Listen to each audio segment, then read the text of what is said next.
Choosing the right computer processor for your needs is one of the key choices you make in your buying journey. Here's why it's important. The computer processor is a chip in your computer that helps it run. It's known as the Central Processing Unit, or CPU. Think of the CPU like the brain of the computer, telling other components, such as the disk drive, RAM, or GPU, what to do. From turning up your speaker volume and opening an app, to telling the screen what to show you, and much more, the CPU does a lot.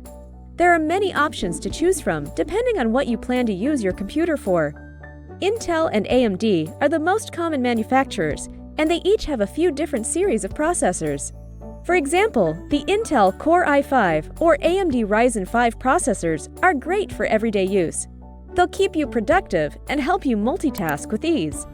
Lower numbers in these series, like the Intel Core i3 or AMD Ryzen 3, may be more budget-friendly and let you easily browse on the web or work on documents.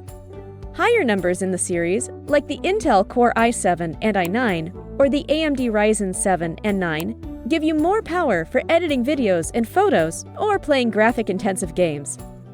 Processors are updated frequently and keep similar names. Buying a new PC usually means you're getting the latest version of the processor. There are a lot of other options to consider, so it's important to think about how you'd like to use your PC before choosing the processor that meets your needs and budget. Hope that helps.